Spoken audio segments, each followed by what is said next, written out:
Deeply moved once more, Jesus went to the tomb, which was a cave with a stone placed at the entrance. Take the stone away. There will be a bad smell, Lord. He has been buried 4 days.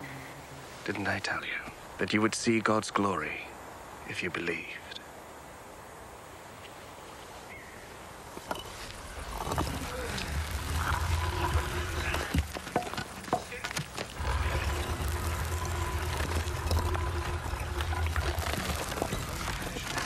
They took the stone away.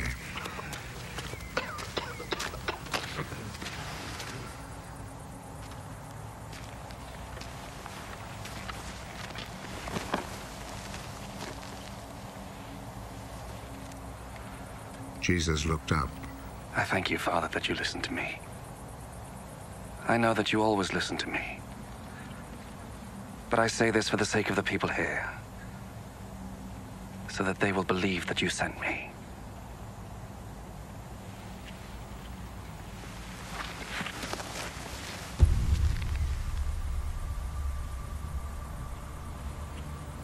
After he had said this, he called out in a loud voice, Lazarus! Come out!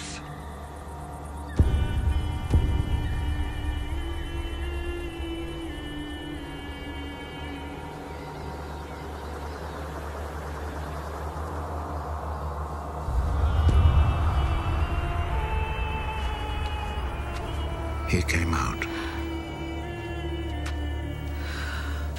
His hands and feet wrapped in grave clothes, and with a cloth round his face.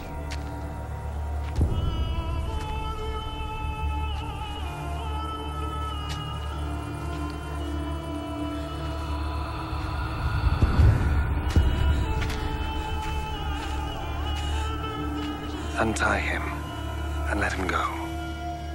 Many of the people who had come to visit Mary saw what Jesus did, and they believed in him. But some of them returned to the Pharisees and told them what Jesus had done.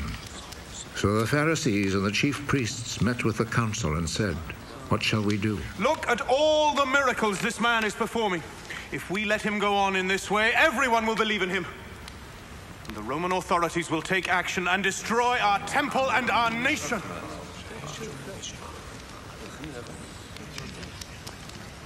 One of them, named Caiaphas, who was high priest that year, said, "What fools you are! Don't you realize that it is better for you to have let one man die for the people instead of having the whole nation destroyed?" Actually, he did not say this of his own accord. Rather, as he was high priest that year, he was prophesying that Jesus was going to die for the Jewish people, and not only for them, but also to bring together into one body all the scattered people of God. From that day on, the Jewish authorities made plans to kill Jesus. So Jesus did not travel openly in Judea, but left and went to a place near the desert, to a town named Ephraim, where he stayed with his disciples.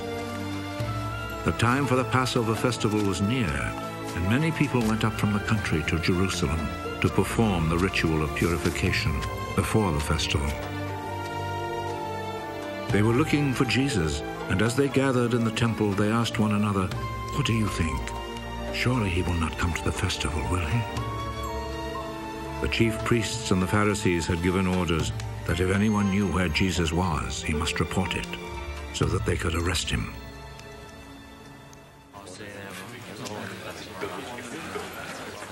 "6 days before the Passover, Jesus went to Bethany, the home of Lazarus, the man he had raised from death.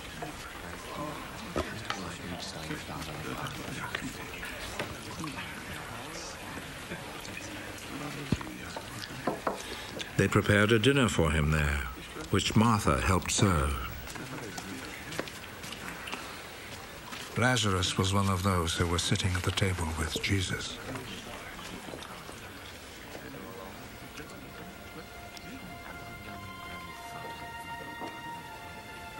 Then Mary took a whole pint of a very expensive perfume made of pure nard, poured it on Jesus' feet, and wiped them with her hair. The sweet smell of the perfume filled the whole house. One of Jesus' disciples, Judas Iscariot, the one who was going to betray him, said, "Why wasn't this perfume sold for 300 silver coins? And the money given to the poor." He said this not because he cared about the poor, but because he was a thief. He carried the money bag and would help himself from it. Leave her alone. Let her keep what she has for the day of my burial. You will always have poor people with you, but you will not always have me.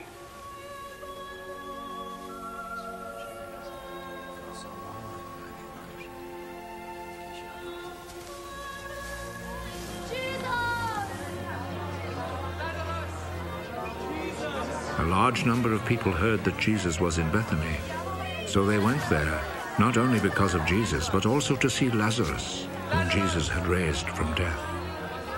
So the chief priests made plans to kill Lazarus too, because on his account many Jews were rejecting them and believing in Jesus.